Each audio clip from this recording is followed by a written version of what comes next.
Democratic Senator Jackie Rosen is calling on Pete Hegseth to resign as Congress launches investigations into that September 2nd boat strike. In a new statement, Rosen says, quote, if the reports are true, Hegseth likely committed a war crime when he gave an illegal order that led to the killing of incapacitated survivors of the U.S. strike in the Caribbean. We should note that Hegseth and the White House deny any wrongdoing. I know, America, I know, but they do. We're going to talk about it. Nevada Senator Jackie Rosen joins us now. She serves on the Senate Armed Services and Foreign Relations Committee. Yeah, Senator, I think a lot of folks are kind of doing the, what are you kidding me? What are we, you're saying you have no responsibility here? As I noted in the last segment, the responsibility, as I see it, rests in two quarters. The presidency, Donald Trump, and the Department of Defense. But there is also another piece, and that is a conversation we've had at this table for some months now about the role of the building, the folks in the building across the street in the United States House and the United States Senate, both run by members of my party. I would like you to listen to Representative Mike Turner of Ohio and Don Bacon of Nebraska for just a moment. Obviously, if that occurred, that would be very serious, and I agree that would be an illegal act. This is completely outside of anything that has been discussed with Congress, and there is an ongoing investigation. If it was as if the article said, that is a violation of the law of war. When people want to surrender, you don't kill them, and they have to pose an imminent threat. It's hard to believe that two people on a raft trying to survive would pose an imminent threat. And yet the administration, sends out through the Secretary of Defense cartoon memes of a turtle shooting innocent people on a boat. Outside of anything that has been discussed with Congress, a violation of the law of war, when people want to surrender, you don't kill them. The third place all of this rests are on the members of the House and the Senate. Talk a little bit about what you're hearing in the chamber now, that folks are back, Thanksgiving is over, this has happened, and this is what you're greeted with. Well, I can tell you, first of all, thank you for having me on, because Pete Hegseth is the most unqualified Secretary of Defense we have ever had. He exudes no leadership skills. Leaders don't lead by the size of their tattoos and the large weapons and giving orders to kill people. Leaders lead with empathy, with compassion, and with the rule of law, and he should understand that.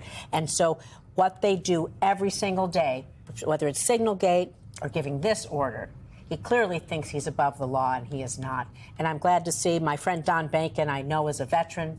I came into the House with him. I can tell you the House Armed Services, the Senate Armed Services, led by many veterans. It is important that we understand that in order to keep our respect around the world and our self-respect, and for the men and women who serve, how dare Pete Hegseth put them in this? How do you press the resignation piece that you're asking for? I'm just telling you, we should call on him to resign. I wish that Mike Johnson had a backbone. They should call on him to be impeached if this is true. We need to get to the bottom of this. This is beyond the pale. How dare Pete Hegseth put our men and women in uniform in this position to understand whether the order they've been given is legal or illegal. It is wrong. He knows it, and he's just laughing at the American people. And we've got to find every tool in the toolbox to do that, and investigations first. And I'll tell you this, when we take back the House and the Senate just about a year from now, we have the power of those subpoenas. We can call in and we can get to the bottom of this, because I have veterans calling my office every day, disgusted by what the president is saying to war heroes like Mark Kelly and others. People are deployed who lay their lives on the line, who take an oath to the Constitution. How dare a man with, what did he have, bunions or bone spurs? Mr. Bone Spurs? Or Mr. Big Tattoos? Covering up? What are they covering up? They are hurting our men and women in uniform. Our people around the world are losing respect for our country. They're committing murder if this is true. Well, let's talk about what these investigations in both the House and the Senate could look like. Senator Schumer posted, released the full unedited tapes of the strikes so the American people can see for themselves. That is one element here. The other element that we've all been very curious about is you had Admiral Alvin Halsey back in October. He had been overseeing these Venezuelan boat strikes.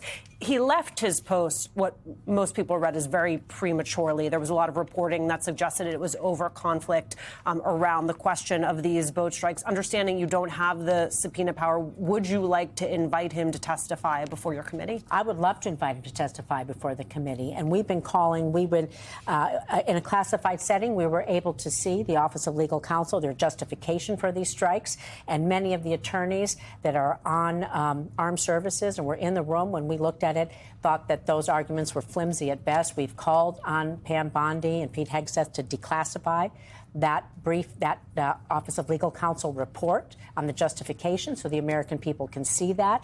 We've been calling for release of these videos and release of everything surrounding it. The American people deserve this. This is absolutely wrong on so many levels. We just don't go shooting boats up in the middle of any ocean just because somebody feels like it, makes them feel tough. I'm not sure what the hell he's thinking, but it's not making us any safer. It's not making us any stronger, and it's not making America any more respected around the world.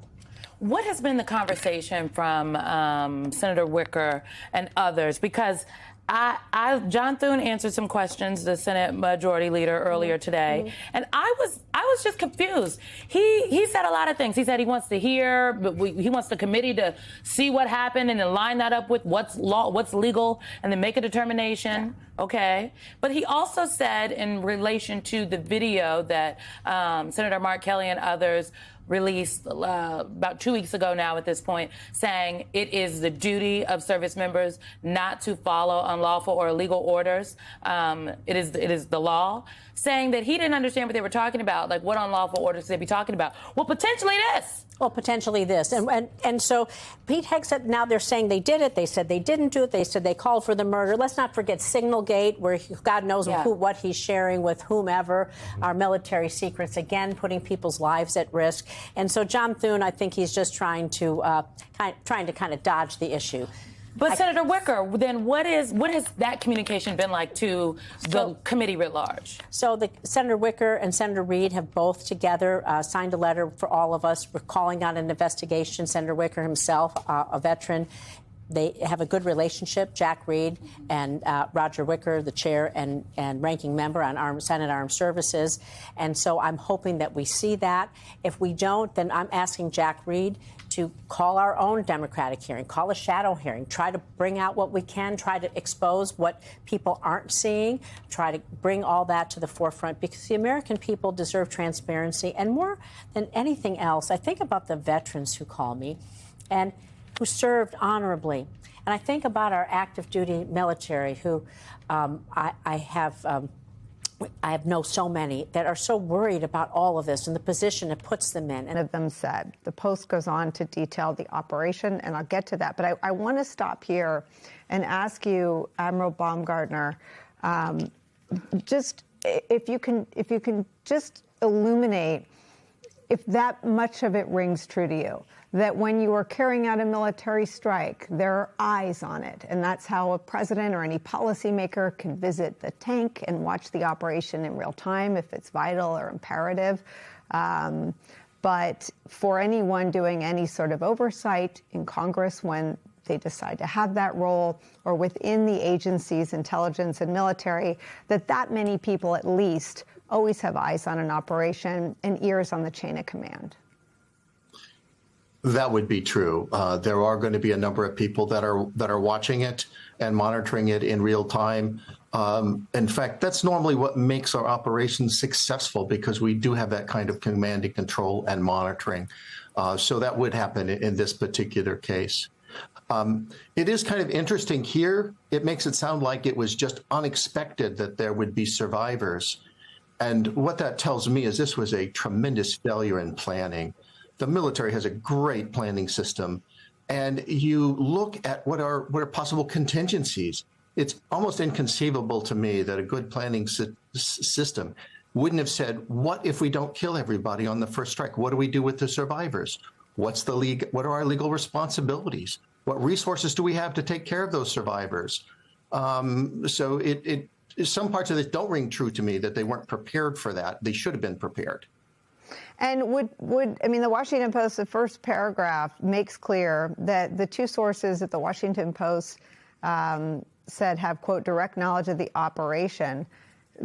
I'll read it one more time. Defense Secretary Pete Hegseth gave a spoken directive suggesting that he was somehow on this live feed. Quote, the order was to kill everybody. I just really want to underscore how bad Trump is handling this and how the backlash has been so swift and bipartisan in the House and the Senate that they are making moves to block Trump's principal effort, which is silence and secrecy right now. He doesn't want anyone discussing this.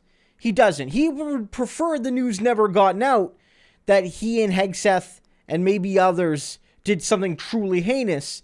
But then once it did get out, there was a mixture of, well, we're going to deny it to some degree. And then also Hegseth said at times, I'm proud of what I did, but then sort of denied doing what he is accused of doing. And then now the point was like, well, we should just move on. We have to talk about more important things, blah, blah, blah, blah, blah.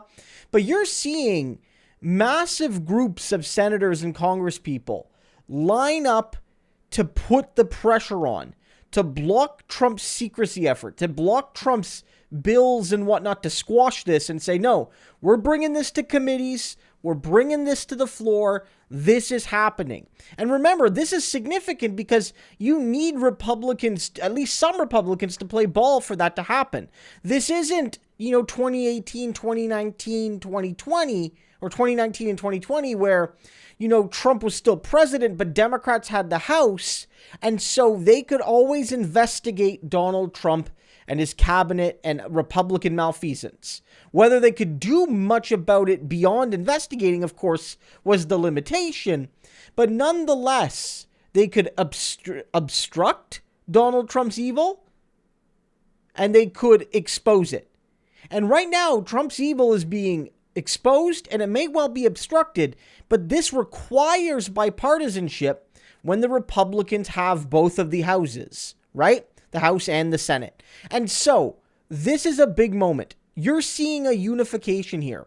Republicans, I think, are a mixture of legitimately appalled, I do think that, some of them, but also fearful for losing their seats in an upcoming blue wave.